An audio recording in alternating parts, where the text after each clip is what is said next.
Hey, welcome back, everyone, to this special live episode of Coffee and UFOs.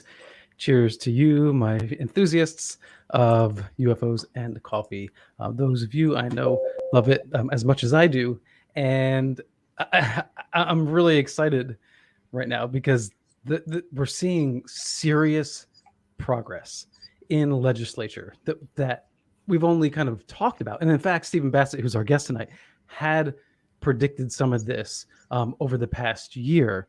So I'm very excited to hear what Steve has to say in just a moment. As a friendly reminder, if you listen to this podcast, could you please give a comment, a rating, whatever platform you listen to podcasts on? I'd really appreciate it. And of course, on this channel, if you can give it a like and comment down below. And I do want to know, what do you think is the future now that we see these new provisions put into place? So comment down below, and of course I'll see you in chat. So if you have questions for Steve, please let me know. We'll jump on that. So we're really talking about the U.S. Senate Select Committee on Intelligence provisions on the fiscal year 2024 Intelligence Authorization Act, and these provisions, in my words, compels those who have worked for the government under DoD, as that could be CIA, and have had in their hands, in their possession, some kind of material or technology that is allegedly derived from a UFO or UAP. So I'm going to bring Steve on here so he can really break it down for us. Steve, welcome back, brother. How are you? Good to be with you again, Alan, as always. I'm going to be doing some reading tonight, so you'll be seeing my eyes go down, but I'll try to keep my head up as much as possible. Please do. Yeah. And this podcast really is for the geek community of UFO and ufology. So reading is totally fine. Okay. Very good. All right. So why don't you kick it off, Stephen, and give us your overall assessment? Well, let's see. The things are coming fast and furious, as they say.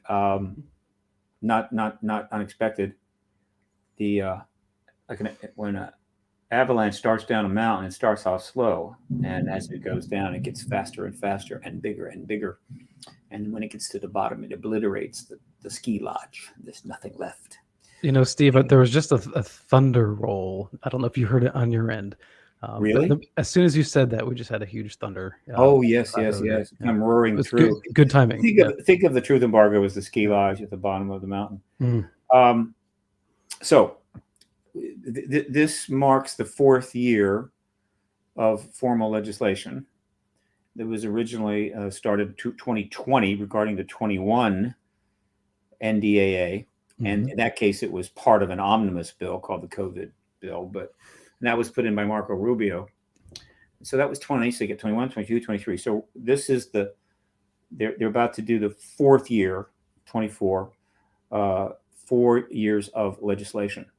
And each year more has been added on. All of this, of course, is heating up the issue to boiling point and creating all kinds of impacts and effects, which is going to result in getting disclosure finally from the government. It's taken, it really shouldn't have taken this long, to be honest with you. But the circumstances in the country have been unusual.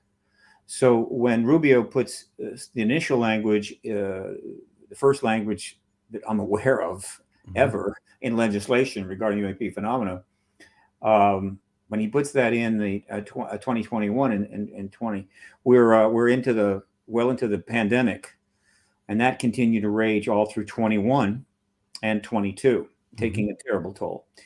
And of course, political upheaval, which was nothing I've seen in my lifetime, and I've seen some serious political upheaval, I can assure you. Strangeness, off the chart, all-consuming, and in some ways completely ridiculous and silly, but nevertheless upheaval that was going on. And then a year ago, over a year ago now, you have a new war in Europe, which is almost comical. This war, I mean, it's really amazing. We're having that war, especially as of late, right? Well, they're fighting a trench warfare. It's like they're going back to World War I. Yeah. We got trench warfare going on in the Ukraine. Guys are running around in trenches, chasing each other down, and in 2023. So the human race is that period that it needs to deal with pretty soon, or it's all going to go to hell. So that slowed everything down. Fine, but nevertheless, each year more legislation, more developments, and so forth. Mm-hmm. So there are two major developments that we'll be talking about. One is the legislation that is now has been put together in the Senate version of the Intelligence Authorization Act, which will go into the full National Defense Authorization Act or Appropriations Act for 2024. Mm-hmm. But first, it's going to sit up on the Senate website for a while, and people can savor it and get a sense of what the intentions are. And then there will be a reconciliation with the House bill, which I do not know the language of at this point. Mm-hmm. But most, if not all, of this language will stay in effect and go into the bill, which will be signed probably later this year in the November, December timeframe. Okay. So the provision, Steve, in the Section 2103 in the 2024 fiscal year Intelligence Authorization Act, that a natural progression from the Section 705 Sure. of the National Defense Authorization Act? That pre-planned, is what I'm asking, I guess. Well, of course, it's all planned. Okay. Everything is planned. and this bill is building off feedback and other developments that took place between the last bill and this bill. And all of it is essentially pulling the curtain down on the truth embargo. It's going to end it. So with respect to the bill, first and foremost, that you learn when you read about this is that the new provisions were approved unanimously by the Senate Intelligence Committee, which is pretty much responsible for the Intelligence Authorization Act, on June the 14th. Now, what's notable about that? June the 14th is just 9 days after the David Grusch story broke on News Nation and in the debrief. And I say broke publicly. Probably, almost certainly, the Senate Intel people knew this was about to happen. They knew it was inevitable because Grusch had originally, the whole process regarding Grusch had started some time ago, a year and a half, when he gets concerned about harassment he's getting after providing information regarding his work at the task force, the UAP task force, that initial entity that was set up by the Rubio bill in 2020. And so he goes to the Intel IG office, Inspector General, with a complaint, and thus he's in play. And I'm sure they've been following his actions and developments with him ever since. And so when he makes a decision to go public because he's now reached a point of dissatisfaction and feels that he needs to come forward because he feels he is in fact a whistleblower, not just a witness, and that he is reporting, he considers illegal actions on the part of the government, which is what makes you a whistleblower. He gets in touch with Ralph Blumenthal and Leslie Kean, and they assist him in trying to get his information to a major publication. They go to the Post, they go to the New York Times, and ultimately they go with the debrief because the Times and the Post could not act quickly enough. So the point I'm trying to make is that there was plenty of time for the people in the Intel Committee to be aware that David Grusch was moving towards almost certainly going public, and might even have known the day it was going to happen. Right. And do you think it was also coincidental that Gary Nolan, not too long before that, made that kind of pronouncement that, yes, indeed. I mean, and it was planned, the SALT convention, where he said, aliens are here, it's 100% real. Again, I don't know if it was planned. Okay. I wouldn't say that. He was asked that question, but I'm not going to say that Gary asked them to ask that question. I'm going to guess no. That conference was not a UAP conference. It was in other areas when but obviously his interest in the subject is known. Now that was Gary doing Gary, but he has this. It's all. There is a process underway which is organized, but it's not necessarily centrally organized. But I think most of the players sort of know what's being called for. It's like a baseball team. Everybody out there in the field, all 9 players, have a pretty good idea of what they need to do. But really quick, Steve, Gary did, when I interviewed him last week, he did say that he did know in advance about David Grusch.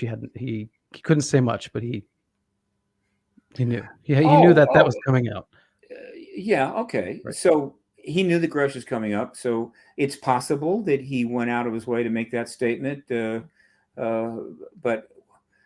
so I don't know. You'd have to ask him. But I'm more interested in what any kind of planning or coordination with respect to Congress. I mean, that's where we really need to be focusing on in terms of organized and process and what have you. But Gary, if he wanted to do his thing, that's fine. Yeah, there's that improvisational aspect to all of this as well. Yeah, exactly. It's just like, again, in a baseball team, guys know what to do. They're going to catch the ball in the center field, but they may go about it in a number of different ways. But let's focus on Congress. So why is this important? Because the most striking thing about what Grusch came forward with, and we'll get into that, was referencing crash vehicles and obtained technology. Okay. So, wow. And of course, that got people's attention big time, and including the press.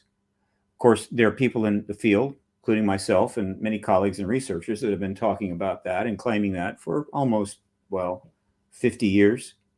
But it's coming from a man who was working in the UAP task force, who made it clear that he was talking to people in SAP or USAP programs that were giving him information because he was working in the task force, and they felt that they could do that. And clearly, the word was going out that the Congress and the Senate committees and so forth wanted witnesses to start coming forward.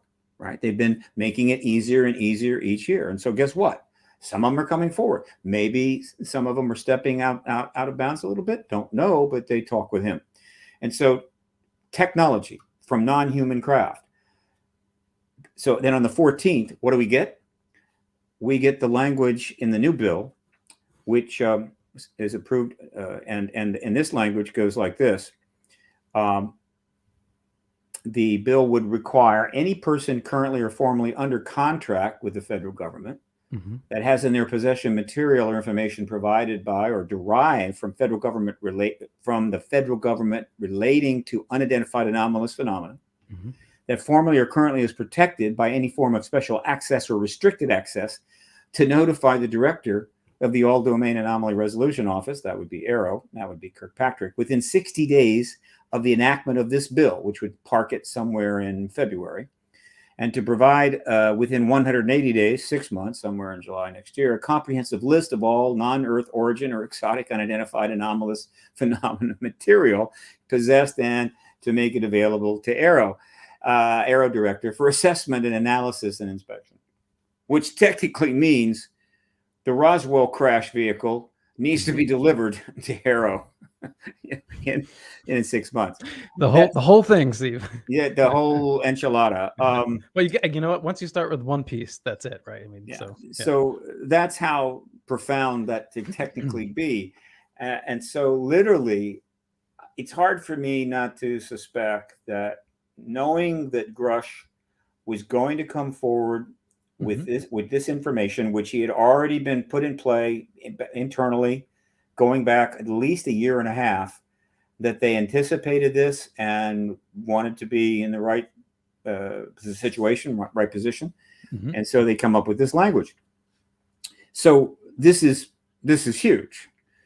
So in the span of 9 days, we have a insider whose credentials are completely established, who comes forward and states matter-of-factly, we have alien craft, non-human intelligence craft. Actually, I shouldn't use the word alien, extraterrestrial craft. And Non-human is the new term because apparently there's a lot of people that have fallen in love with time travel and interdimensions and things like that. And Well, what the hell? I read the science fiction books too, and they're all pretty cool science fiction. But I'm going to put my money on star to star interstellar travel, and I'm going to win that bet. how So much? I How like much to are you say betting? I'll give anybody 10,000 to 1 odds on a penny. All right, all right. Okay, You heard it so out I there. win a penny, you win 10,000 pennies. Cheers. So this is the coincidence of this is not trivial. Sure. It's huge. So the legislation though goes on. It says it backs up something that was in the previous bill that was sponsored by Warner. Mm-hmm. The Intelligence Committee legislation also includes what we call a safe harbor provision, providing that if such a person complies with the notification and make available deadlines, Mm-hmm. no criminal or civil action may lie or be maintained in any federal or state court against any person for receiving that material. All right. And I think it's implied for giving it. Now, this in the previous bill that was passed last year, signed in last December, Mm-hmm. there was provision about witnesses coming forward with information and being protected from any harassment or problems that might come from that, Right. from people in their offices or anywhere in the government for that matter. And that's witnesses coming forward with information. Now, this is applying to delivering material, right? So they expanded it just in case there was any uncertainty there. So handing somebody a piece of a saucer and not saying anything is now protected. And in a safe harbor provision, I like that word. So again, they're providing more protections. They're expanding what they want. They're sending an absolute clear message to every nook and corner of the entire American government, particularly the military services, the intelligence agencies, Yeah. and of course, the entire Congress, that we are serious. We're moving forward. We all know where this is going to end. Mm-hmm. So you may want to get on board there. Steve, do you mind if I just interject really quick, just for clarity's sake? Yeah. So, correct me if I'm wrong. David Grusch, he didn't use the 2022 NDAA Act, right, to go through this process. It's not like he was the first person to. Oh, go ahead. Yeah, I don't know what you mean. He didn't use. I don't know what he used. Like he started this process before that was passed. Yeah, right? The bill was signed December of last year, which is only 7 months ago. So he started this before that was passed. Absolutely, before that protection. Yeah, and it's possible. And there's been the other person, of course, that went to an inspector general regarding harassment was Lou Elizondo, and he went to the DOD, Defense Department IG, and got relief. And that was before. Pretty sure that was before Grusch turned up at the Intelligence Inspector General, also regarding harassment. So there were other somewhat safeguard mechanisms in place. So now with these additional mechanisms, then people really should feel comfortable and safe, don't you think? Well, they weren't in place when Elizondo and Grusch did their thing, but what I'm trying to say is very likely that those incidents where you've got two people coming into the Inspector General's office, and by the way, getting relief, meaning they had a valid complaint. Mm-hmm. Who knows what others we don't know about? Certainly, is what helped to ensure that Mark Warner was going to get that language in that last year's NDA bill. They're responding. In other words, the Congress and the DOD are responding appropriately to the unfolding process, which is still not fast enough, but nevertheless is clearly going in a certain direction. Okay. So, what was the point I'm going to make? Oh, the other thing is that on this bill, this new language, it's got some additional sponsors. Sponsoring it are other I believe they're Intelligence Community Senators, probably. Michael Rounds, John Cornyn, and Marco Rubio. 3 Republicans backing up Gillibrand's language. Confirming again, this is a fully nonpartisan process, which is why it's one of the reasons it's moving so quickly. Do you know, it's amazing, Steve. It really is, and I know you've championed this for a long time. We've kind of speculated in the past. What if aliens came down from Earth? Would it bring us all together? And I kind of see this as a little bit of a precursor to what that would mean, right? In a Or am I being no, idealistic? no. I mean, I get it. Once we learn that extraterrestrials are in fact here, Mm-hmm. and probably learn not too long after that that they've been here before, but certainly the ones that are here now, the ones that matter, it's going to change the way the human race deals with the human race. It's going to change the way countries deal with countries. It may substantially improve, or at least open the door for Mm-hmm. significant reforms that are absolutely necessary before we completely destroy the planet and ourselves. That is not the same thing as saying we're all going to come together. That's It's not not. going to happen, Yeah, I'm not right? talking about kumbaya moment. I'm just saying that we will kind of self-organize in a way that's more civil, I suppose. There will be the opportunity to do Ah, that, but that doesn't mean we will do it. In other words, my work has always been about the post-disclosure world. That's where my thinking is. Uh, just getting disclosure and being told there's ETs here. Well, I knew that when I was 17 years old. So what's the point? Now, the point is that once we have disclosure, formal disclosure, then some things are going to be possible that weren't possible before. And we need that change. We need some worldview change. We need a lot of things, and possibly even have open contact, which would be another significant opportunity. We'll see, but it certainly can't make things worse. I mean, we unless if the ETs want to destroy us, they can do that any time. We'll assume that's not on the table. But in terms of the conduct of human affairs, mm-hmm. both national and geopolitical, it can't get much worse. We are literally committing suicide environmentally and in terms of our weapons programs, our inability to deal with diseases, just almost every area of technological growth and expansion, we are failing to handle it in a way that protects not only our planet but ourselves. I mean, it's just stupidity on a galactic level, and I'm sure that there are plenty of species in the galaxy that scratch their head, and I'm sure our story is going to be taught in schools, from one end of the Milky Way to the other. But in meantime, we've got to take care of business, and take care of business means getting disclosure. Now, let's talk about Grusch. Grusch was inevitable, and they knew it. The process underway it needs witnesses to come forward. And so if you look at everything they've done, starting in 2020, you could even go back further than that. But let's start with the legislation. Has made it easier and easier for witnesses to come forward. And there are thousands of witnesses, thousands and thousands of witnesses, meaning people, active or retired, who have encountered this issue in one way or another in their career, going back to, all the ones that are, going back to 47. So there's some posthumous accounts that may turn up in terms of memoirs and other things, but there's just thousands of people who have been involved in the truth embargo and dealing with this issue. And they have contained themselves. They have followed the rules. They've obeyed the law and kept their mouth shut, with a few exceptions over the years, just enough to help keep the thing alive for sure. But once the floodgates are open, the number of witnesses that could come forward would keep us busy for years. But so they knew that. And it was only a matter of time before one turned up that was really significant. Now, there have been highly significant witnesses that have been lurking, ready to come forward or testify at any time. And the most important of those are the nuclear weapons, ICBM turnoff witnesses, where they were present when our missiles were turned off by these craft, and whoever's piloting and controlling those craft. Now, they're pretty significant witnesses, but they had been kind of neutralized by simply being ignored for decades, meaning the Air Force basically tried to pretend that none of these men ever existed, would say nothing, respond to nothing. There were a couple of efforts to sort of, undermine one or two of them.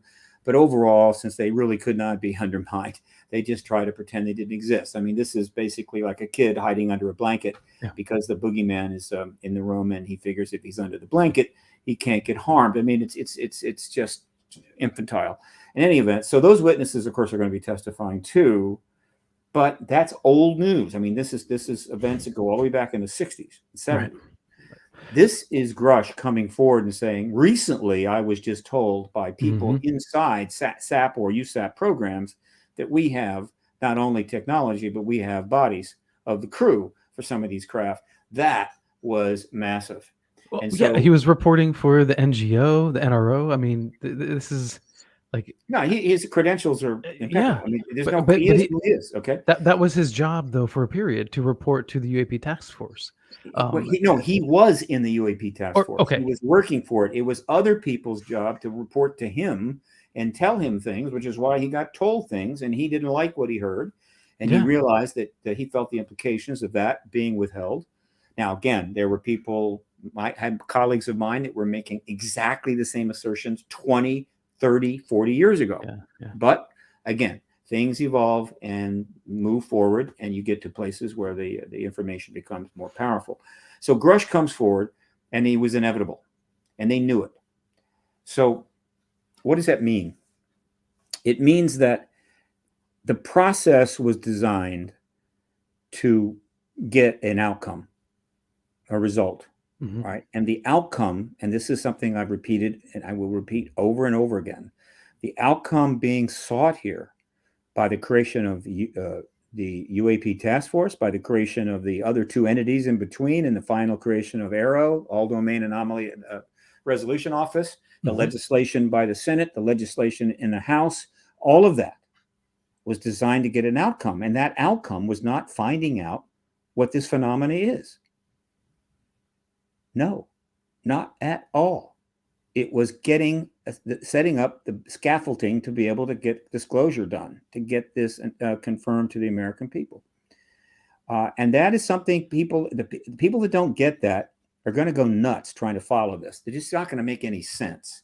Yeah. Why doesn't ARROW have money? Why is it moving so slow? Which Grusch was upset about. Why is ARROW moving so slow? Right. I got an email from one of the nuclear witnesses, upset with ARROW because it's not doing enough. And I basically responded, ARROW's not supposed to do anything. And of course, that's a head scratcher, but that's not why it was set up. They're not going to give $1 billion to ARROW to go out and do a whole bunch of investigation like Project Blue Book or whatever else in order to get to the bottom of this phenomenon, because they would be throwing the money down the toilet and it would be embarrassing. ARROW was set up just to be set up. That is what's going on. And Grusch just accelerated the pace, which I'm sure they're happy about. That's what they wanted. Right? They wanted something inside to come forward with these kinds of blockbuster statements that make hearings not only far more interesting, but imperative. And of course, what I've been saying in all my interviews and putting out in my list and so forth, that Mark Warner absolutely has got to call hearings in the Senate Intel Committee as soon as possible, like tomorrow. He should not wait at all. He's out of time. All right. Not only is this information now hanging out there, literally in space, which can create a huge problem for the Congress and the president, meaning, and it's already happened. Not long after Grusch came forward in the classified article, in the debrief article rather, a journalist asked Jean-Pierre, I believe that's her name, a question about the technology. Do we have technology from ETs? And she had to dodge it. She could not answer that question. The White House does not want to get into this. To start answering questions about, and then the next thing, what does the president think about Roswell? No. The whole point of this whole damn thing was to get hearings, which would then deliver this testimony to the world and to the American people and to the president, so the president could respond to it. And so Grusch has accelerated the pace. And it gets even worse for the Senate, because now the House is stepping forward and saying, we're not potted plants down here. We're going to have the first hearing. We're going to have hearings. And that's in the House Oversight Committee under a Republican. Yeah, that's awesome. The House Oversight Committee is a powerful committee. But as the first committee to be taking testimony about UAP and extraterrestrials and technology and so forth, I don't think so. And so Mark Warner has got to make a decision. Now, let me provide an analogy that may help. I'm finding this effective. I like this analogy. I'm getting good feedback on it. Go for it. It's really not complicated. Every 4 years, we elect a new president in November. And for the next 80 days or so, we spend a decent amount of money erecting a very substantial scaffolding on the west side of the Capitol building. Everybody knows this. It's got big stage, it's got banners, it's got seating for hundreds and hundreds of people. And he set all that thing up so the president can go up on the stage and formally take the oath of office. Right? Now, that isn't necessary. The president could take the oath of office in the White House bathroom, and the president would be the president at that point, right? On January 20. But they do this because they want a transparent, formal process that is good public relations. The world can watch, and it reaffirms the concept of the peaceful transference of power. You go to a lot of trouble, and then after it's over, they take the scaffolding down and then put it up 4 years later. Everything you're seeing happen over the last 5 years, easily, to some degree, all the way back to 17, I say 3 years, all the way back to 17, could be 5, is the setting up of the scaffolding for the president to not formally take the oath of office, but to formally confirm the extraterrestrial presence. Disclosure, capital D. It'll take about 30 seconds. That is what is going on. Now, the good thing about this analogy is that once that event takes place, they don't, like with the nomination of the president, the inauguration of the president, they don't have to take the scaffolding down. They're going to leave it up because it's going to be very useful. They're going to continue to use it going forward. Good point. Yeah. Every penny they spend on it, they're going to get their money's worth. So you see what I'm saying? You get the analogy, right? Yeah. So with that in mind, if Biden, let's say, were the president before the election to come out and confirm that there are indeed exotic craft that we believe are of non-human Not believe, he will confirm flat out that they are non-human technology, most likely of extraterrestrial. Okay, if he does that, does that secure his place in office? I have no idea. Do you think the election would swing his way if he did that? Would it be a benefit? Again, sure. You would think that it would be a positive thing. It would be an extraordinary event and a legacy that, unlike probably any legacy that a president or head of state has ever had. It's the most profound event in human history. But secure, no. When you're that age and things that are going on these days, you just never know. What is important is not whether the president wins the next election or not. What is important is this president ends the truth embargo. Steve, I love that. Is I love far more important. I really do. Yeah. So, So again, I want to get to this because we want to stay onto the bill, and we've definitely gone over time. So we have, but we can keep going a little bit more. Okay. So it says there's no immunity for threats of acts of violence, perjury, and other crimes associated with those secret programs. So does that mean that if someone was working in one of those programs, committed a crime, came forward and said, this is what I did, or this is what happened, that they're not immune if they not just reporting it, but, were a part of the act? Yeah, this is section 1104. Very interesting. Again, this is another reason why this is so clearly anticipating the post-disclosure world, which is heading for us quickly. Section 1104 does not create any new criminal offenses. Neither does it confer any immunity for threats or acts of violence, perjury, or other crimes of the sort, sometimes alleged in stories about purported hidden government. So, look, the government committed crimes from time to time during to maintain the truth embargo. Again, crimes, I guess you could say, based upon a limited assessment. But in service to national security, things that would, without a national security aspect, would be crimes are not. I mean, that's just the way it is. Okay. Sure. Yep. We've carpet bombed countries that, well, we would still claim to this day that they didn't commit a crime, maybe shouldn't have done it. But they're anticipating something that I've talked about many times. After disclosure, we need to move on with the business of the planet. There's going to be a lot of people that are going to want to go back and find every little thing that they felt was a criminal and want to see prosecution, or they want reparations or file lawsuits or whatever. Yeah. This is not going to be helpful. And so I anticipate both an amnesty and a truth and reconciliation legislation after disclosure. And this hints at that. Amnesty meaning that anybody who comes forward with information in the post-disclosure era, and it turns out they violated a law, or there is a potential problem for that, they're going to be granted amnesty. Truth and reconciliation is a little more intense. Truth and reconciliation basically says this: it's not just a matter of amnesty. If in fact you have committed a criminal act, if you come forward and completely explain and provide all the information about that, so that it's in the public domain or they know about it, then you will not be tried. Now that's kind of hinted at that here, but there needs to be, it will probably be split up. In other words, amnesty and truth and reconciliation are not quite the same thing. I expect to see legislation there. This is kind of referring to amnesty. So what does this language do? This language makes it even safer, or at least conveys greater safety to the thousands of people out there who could be the next Grusches. They are guaranteeing that they will have all the witnesses they could possibly want.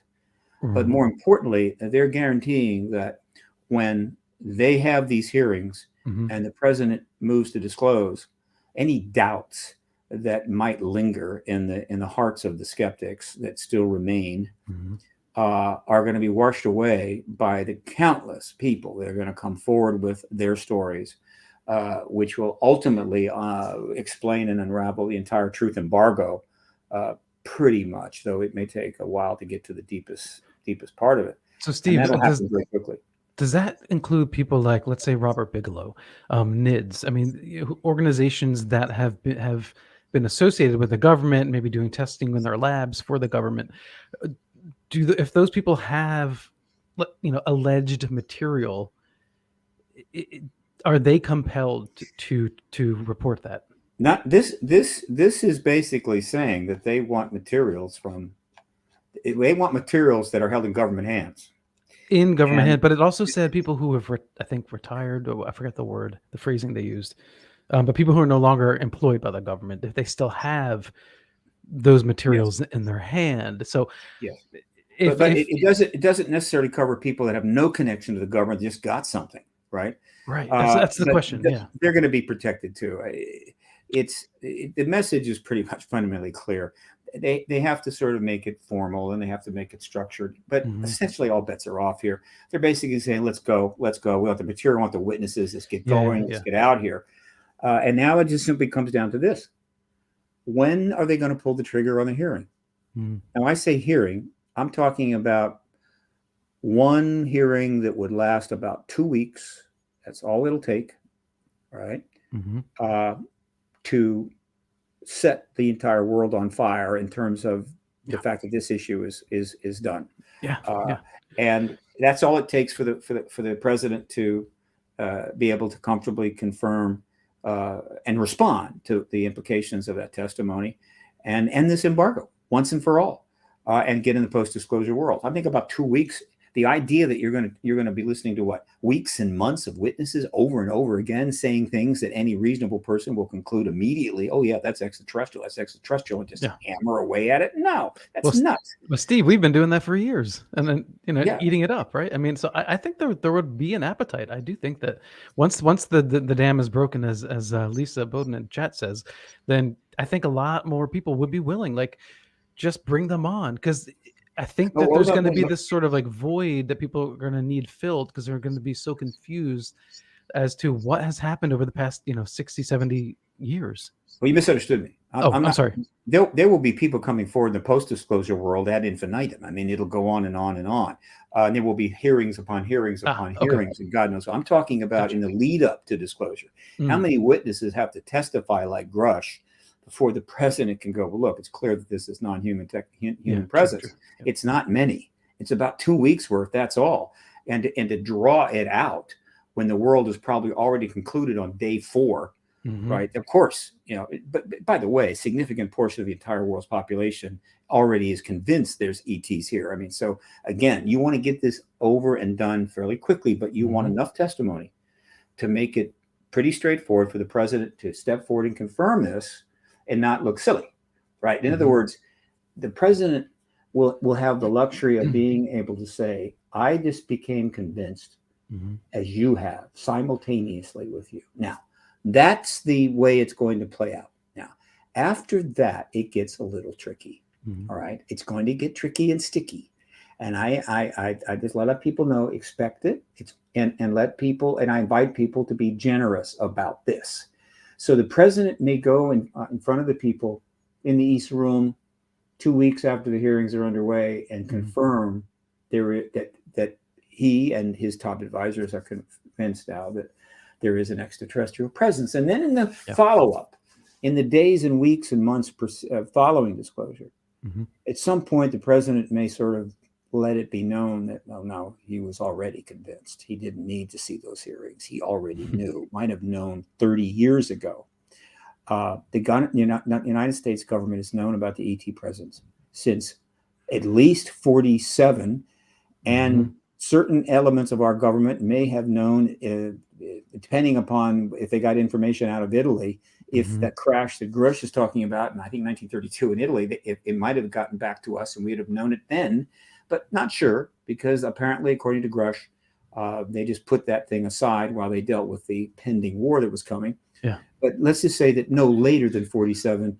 And as you go back before 47, the number may be smaller and smaller and smaller. But somebody in our government has known for most of the last 80 years that there's an ET presence. And again, so then what is this all about?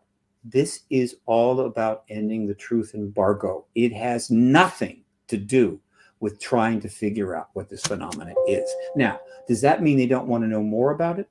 Sure. There may very well be some information out there that could be useful that we just don't know about yet. Yeah, but and there would be billions invested in solving the problem, the origin question. I mean, countries all around the world would be spending a lot more.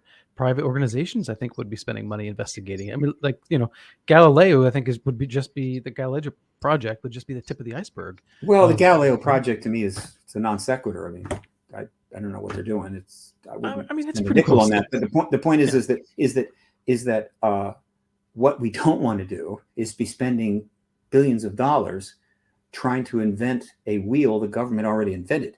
In other words, the more the government is able to reveal, all the governments are able to reveal about what they know about this phenomena, the ETs themselves and the technology, then that stuff we don't have to go and find ourselves. The public can start can start from there and work off of that platform. We have huge amounts of money has been spent trying to figure this out, figure something out the government knew about decades ago. It's a waste of money, time, lives. I have colleagues that have lived their whole life and died without resolving this issue that the government knew about when they were born. I mean, it is an abuse of our rights as citizen, our right to know, our need to know. Yeah. It's abuse of democracy. But in the age of nuclear weapons and the massive follies that we have created in the wars that we've held, national security trumps everything, and that probably needs to change.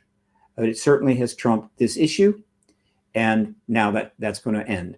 So how much we learn after disclosure is going to be how much the people want to know, how much the media is going to help us find out, and I think the media will be there for us. I think they're going to be on fire, and how much the government wants to repair its relationship with the citizens of their countries after lying about this for so many decades.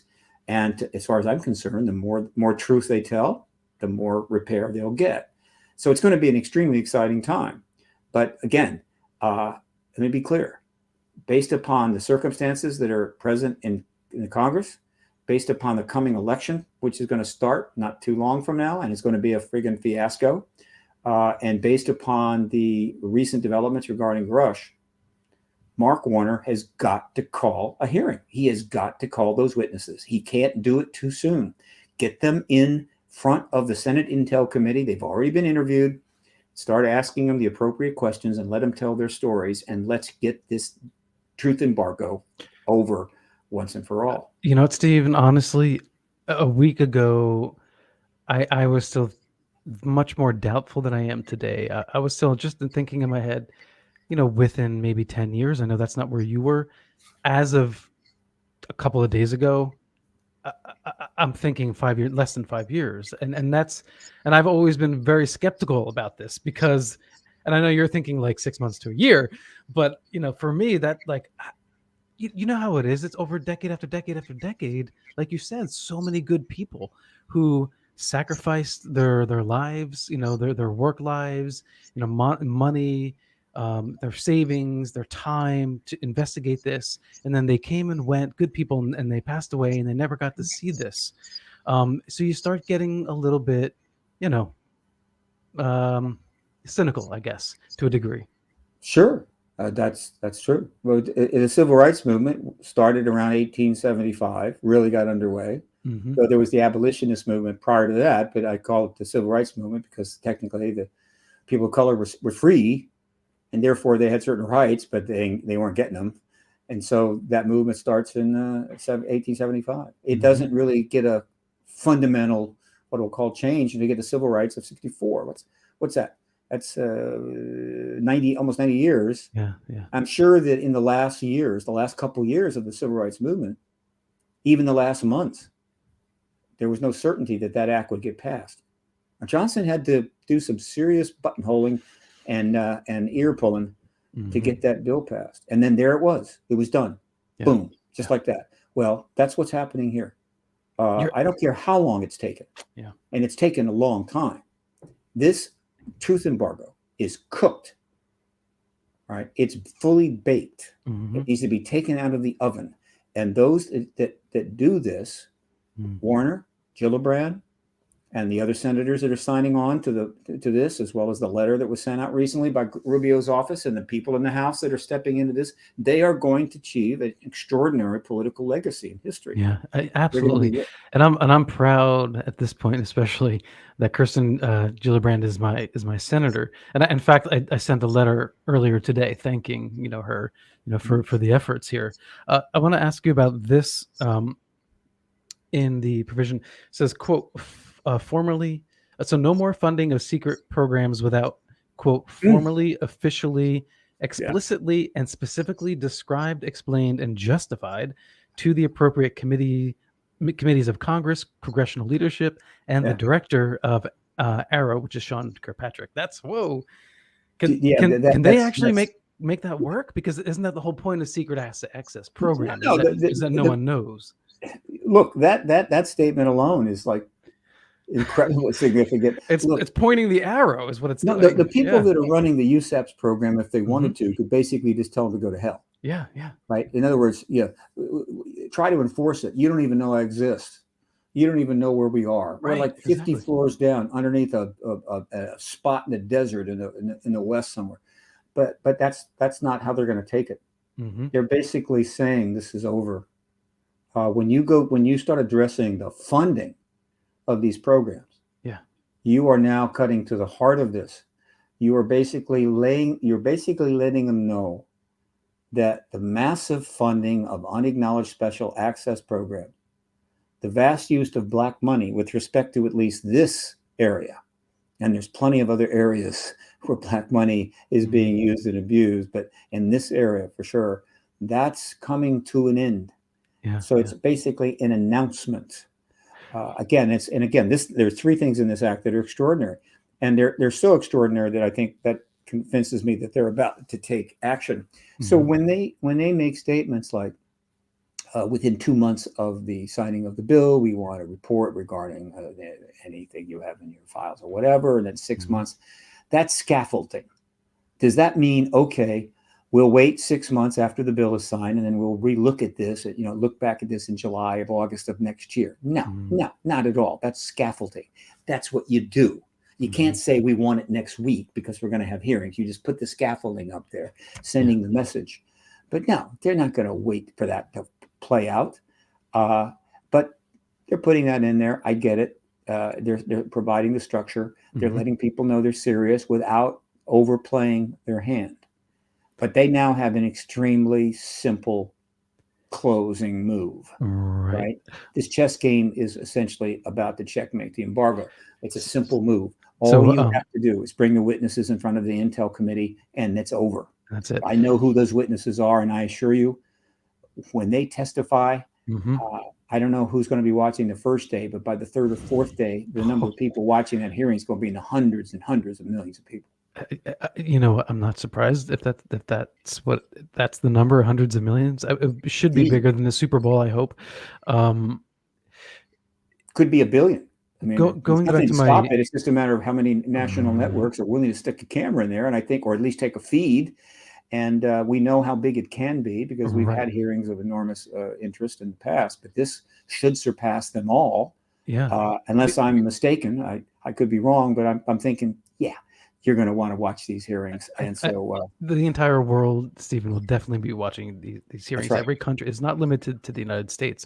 We have a question from Brandon Church. He said, I would like to know why Steve thinks disclosure will come this summer as opposed to next year.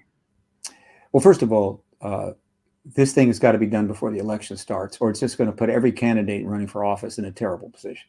Okay. We've got, but there'll probably be somewhere in the range of 2,000 to 3,000 candidates running for House, Senate, and governorships and so forth. And this thing will be hanging in the air, unresolved, but legitimized. The stigma is virtually gone now. I mean, you go to my website, paradigmresearchgroup.org, go to resources, print media archive, start reading the articles. I've logged in, I don't know how many thousand in the last couple of years. The stigma's gone. You can barely, one out of 100 articles will come up with some stupid line on it. So stigma's gone. And so people are going to want to ask questions. And these candidates don't know what are they going to say. Well, they set up an office, and I don't know what's going to happen. I don't know if it's true or not, or whatever. What about, and who's David Grusch? They're all going to look like idiots on this issue.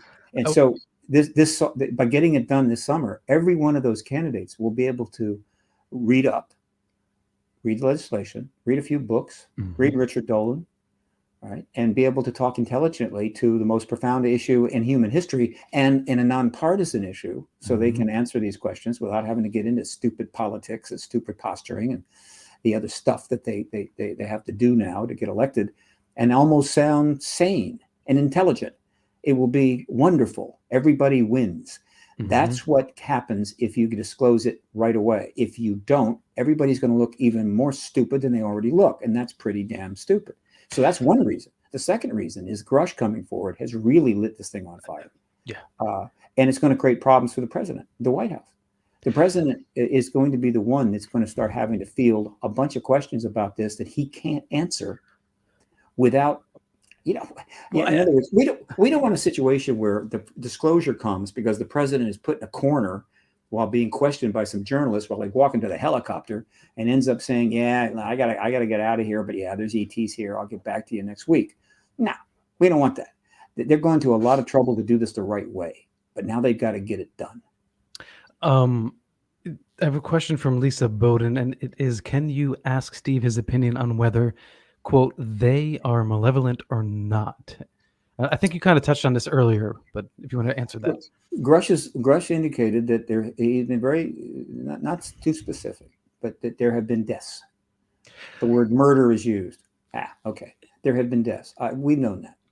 Well, Steve, let me ask you, because when I was listening to the interview, I was a little confused because it sounded from Ross's perspective as if they murdered, but that's not how I took what David Grusch said. What I took was that perhaps humans murder to protect the secret. How did you interpret that? No, he's talking about both. Both he occurring. Indicated that there have been deaths, and I don't know who used the word murder, but whatever. There have been deaths at the hands of ETs. Could it have been accidental? I mean, do we know? I don't know. I know that Frank Fucino wrote a very interesting book, research about the air wars of the 1950s, I think, or Shoot 'em Down. I forget the name of it, where he's talking about an unusual number of crashes that were taking place way back in the 50s at a time when we were shooting at these entities. So we'll see. But I think they have been instances where people have been harmed, killed. And then he also asked about whether citizens who have been pressing the government on this issue have been murdered or killed. And I believe that has happened as well, though, again, the numbers are very, very small, very little, but it probably has happened on occasion. And That's not unusual, I assure you. I wish it was zero, but it's happened. Is that a big deal? Not really. It's unfortunate, but it's not a big deal compared to the importance of this issue and its implications and how long we've been dealing with it. You look at any other activist movement, and the death count was magnitudes higher than what has happened here. Now, does that mean that ETs could be malevolent? Does it mean that they've been buying their time and could turn on us at any time? Sure. Don't know. Could happen, right? But so what? I mean, the idea is that only a select number of people in governments who somehow have superior brains and emotional stability can deal with the uncertainty of ETs becoming malevolent, but the rest of the human race has got to be kept in the dark, like children. Well, so are you saying that it's besides the point? Because I guess we don't really know what the repercussions of a full disclosure would be. So if these beings or some of these beings or whatever are, let's say, malevolent, and I don't see enough evidence for that, but let's just say they are, could disclosure in itself trigger some kind of unwanted reaction? Look, there are governments all over the world that know the ETs are here. And so the idea that the rest of us knowing is somehow going to trigger a reaction. I mean, one of the things that any propaganda program run by any government, and God knows we're good at it, and we've got governments that are really good at it. One of the first things that propaganda has to do is to rid the arena of common sense. Well, you got to kill off common sense, so that the simplest common sense is out the window, and you're left with bizarre conjectures, half-assed opinions, and whatever else.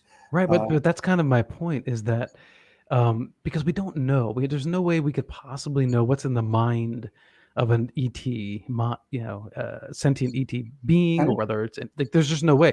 So whether some governments know or the entire world knows, we don't know how they would react to any of this, because we don't really know who they are, right? Actually, we know a lot about them, so what do you it's not quite true. But again, how can I put this? Look, extraterrestrials are here. They're engaging us. We know a lot about them. And so common sense says that simply confirming it to the world's people by authority is somehow going to set off an extraterrestrial slaughter. I mean, it's possible. Yeah, I'm with you. I don't think the evidence leans that way, but I think it's a fair question. No, I don't think it's a fair question. In other words, any question could be asked. I mean, there's all kinds of questions. What makes them fair? What doesn't? What generally makes something a fair question? If it doesn't pass the basic test of common sense, then it's a waste of time. Well, then my high school teacher was wrong about there are no bad questions. No, it's not that there aren't any bad questions or good questions. You said fair question. I think, look, in some contexts, it doesn't matter. Yeah. But when it comes to making decisions at this magnitude on something this important, it does matter that if we end up being forced down a road where we're asking every conceivable question simply to keep us distracted and away from the fundamental issue of getting anything done, that's not good. Not going to go along with that. They would love for us to ask all the fair questions we can until the end of time. Some of them would, as long as we didn't press them to disclose the truth. People have been very fair for a long time, Steve. That's a very more good than point. Fair. I mean, beyond fair, negligent. I'm not trying to be dismissive. I'm simply saying that we've had 75 years of this now, 76 years.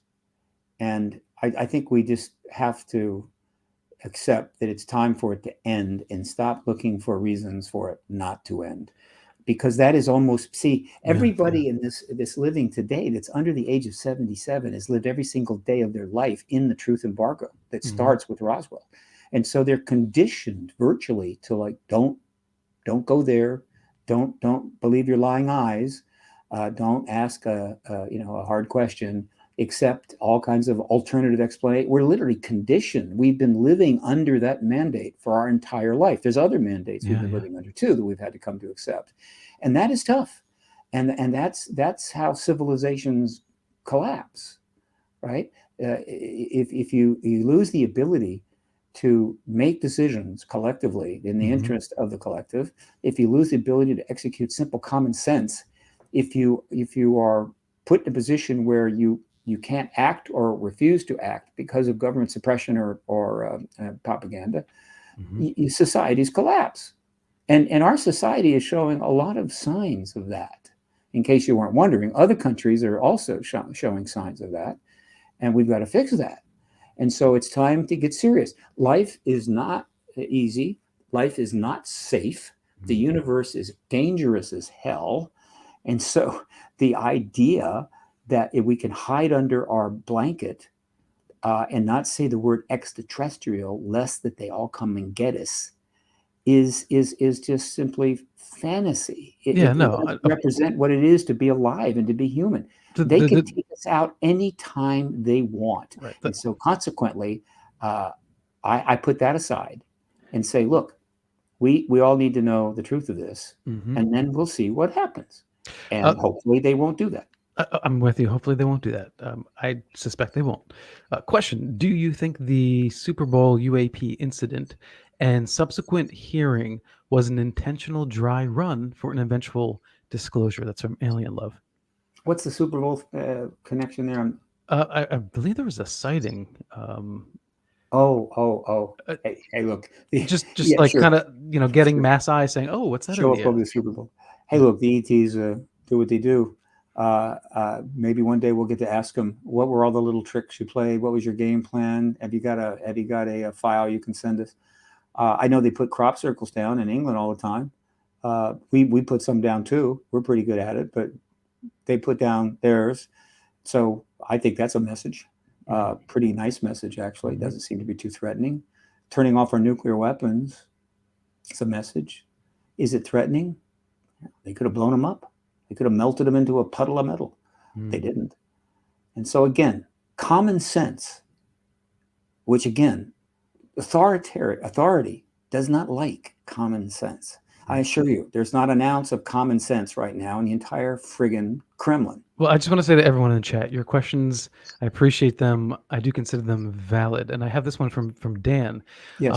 And for me, I think it's us, it's humans. But Dan's question is, can you ask Steve if there's any indication that the NHI themselves helped push the truth embargo? I think absolutely.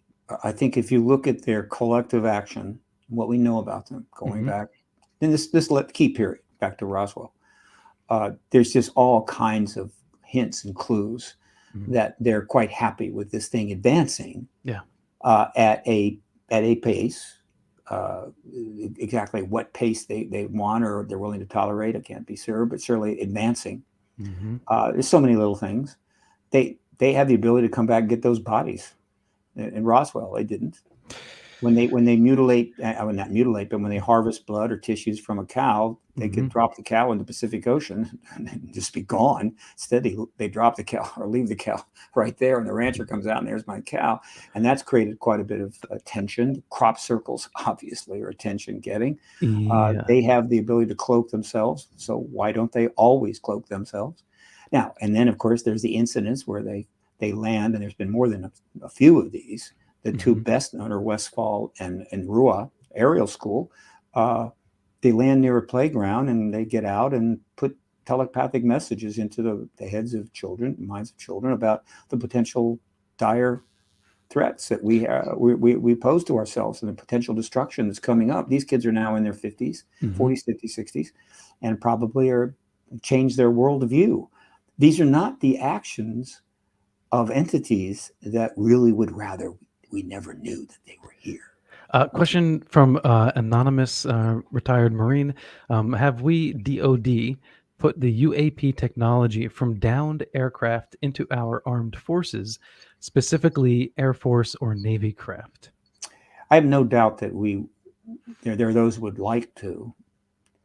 I think that any technology any technology that was weaponized in any way would have to be very carefully done. Okay. In other words, would have to be something that they could do that gave us a little extra ability, technical ability, without tipping their hand. In other words, it can't be something so obvious that people are going to be running around going, well, it clearly came from a spaceship. In other words, no proton torpedoes. So they're limited there. Yeah. I'm thinking intellectually, just being able to study those craft would be very stimulating. And it's possible some ideas just from looking at them and studying could have developed some tech. Most people, they think of like hardware. In other words, oh, they took this off the ship and used it.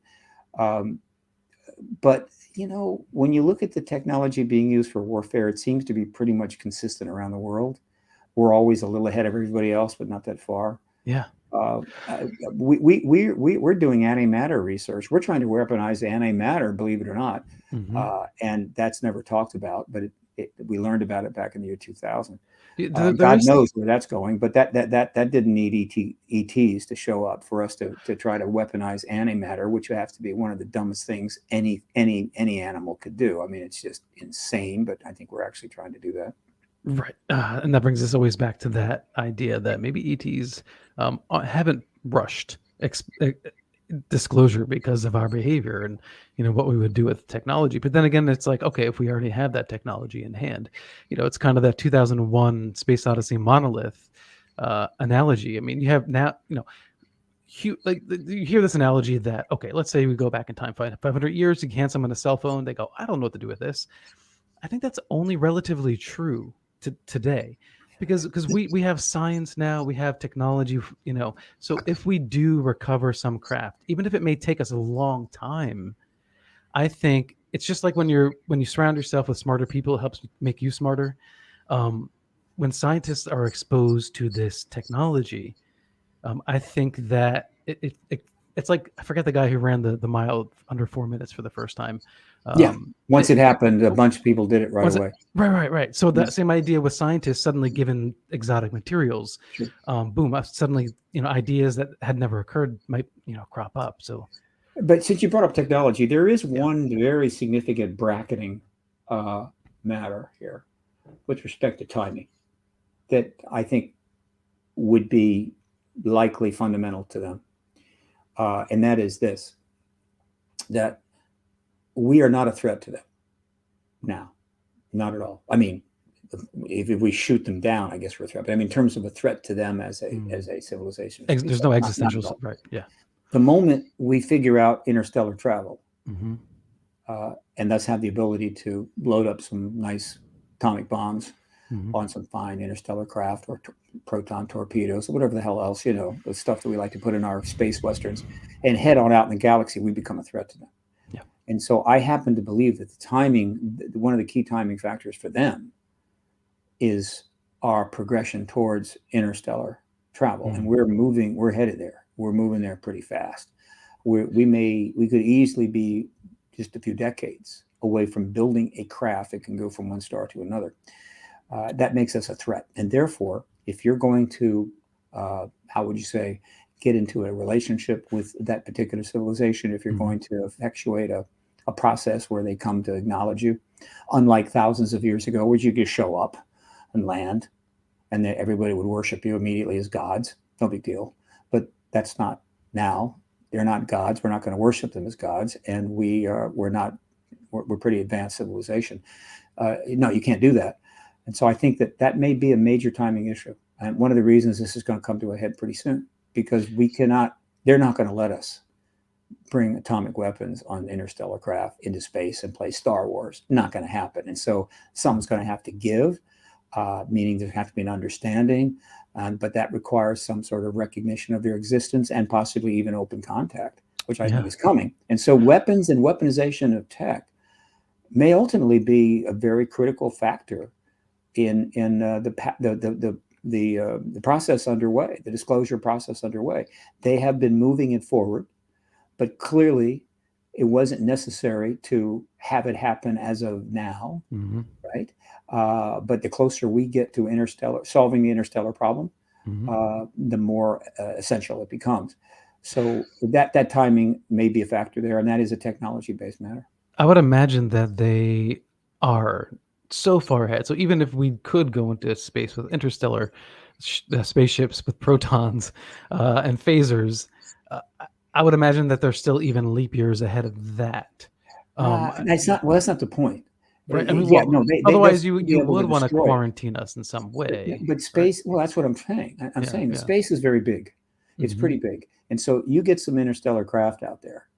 The idea that they're going to be able to track anything and everything going in the galaxy, I don't think so. In other words, you could just turn up out of nowhere, and there you are.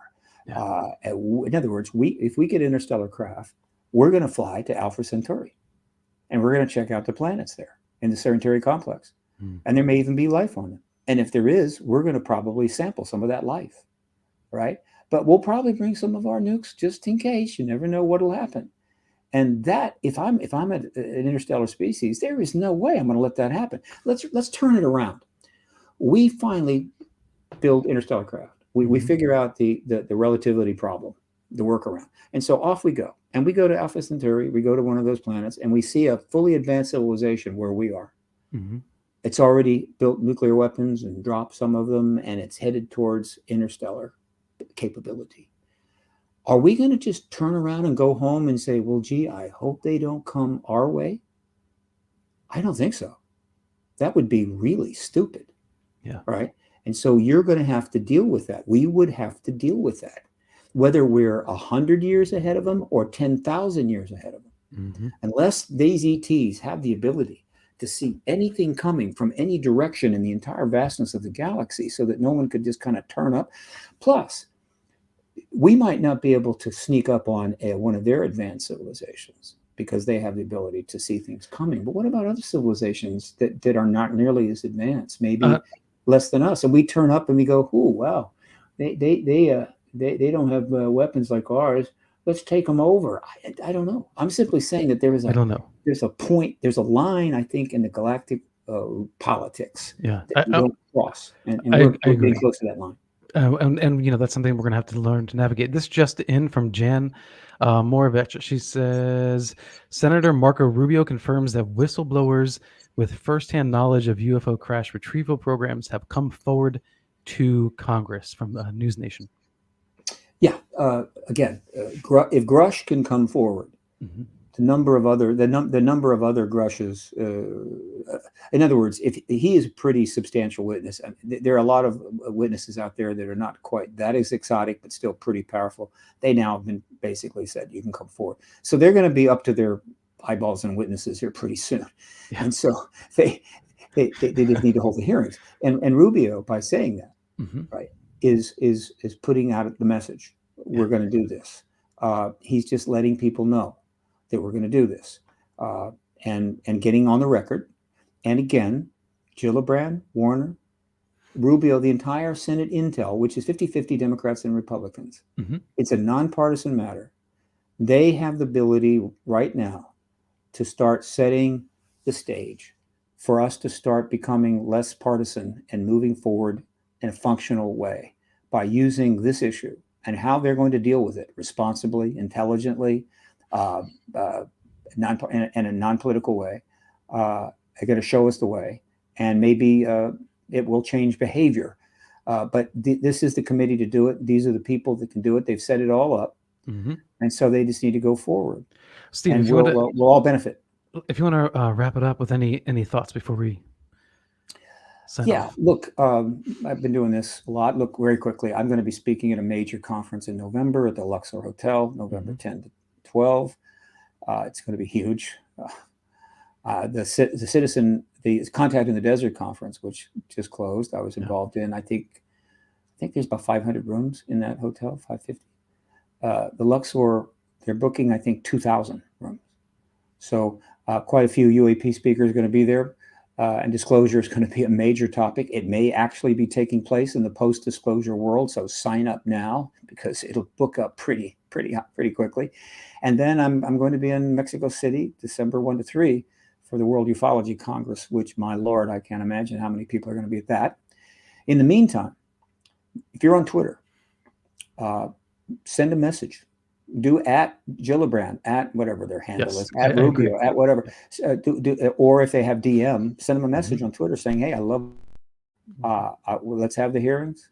Yeah. You're I really appreciate it, and you can also do that for journalists that are covering the issue. You can do it for any journalist. Use Twitter to send positive messages of praise. Right now, that's what we need. Not more debunking, granular criticism of this, that. I mean, fine, it's going to go on. But hey, this is the easiest way to move things forward. Let them know how much you appreciate the fact that you're starting to tell truth Yeah. and you're starting to do nonpartisan politics, and they will share that praise with others. And before you know it, it's going to be a giant kumbaya going over there in the friggin' Senate. You We use could the word use a little bit. kumbaya. Yeah. And then feel free to right. follow me on Twitter at Steve Bassett. You can't have too many Twitter followers. Yes. So yeah, follow me there, and I will be putting information up on that account all the time. I'm going to put a link to a good breakdown on Mirador by Douglas Dean Johnson, the article there in the comment section. So if you want to just jump on there, read the article, get all the details. Steve, thank you so much for coming on. I hope that one day we can, pop a champagne cork, and I don't drink, so I'll drink my coffee. You can have your champagne, and I would love to celebrate disclosure. I really would. Let's plan on this our next show being in the post-disclosure world. Why not? Wow. I'll be available. I'm not going to suddenly become, I'm just so busy now. I have so many offers. So no. Thank you. I'm Thank you for be not there turning for your my nose up buddies. to us podcasters. I appreciate that. Podcasters, right? I'll be there for you. All right. All right, brother. Thank you so much, Steve.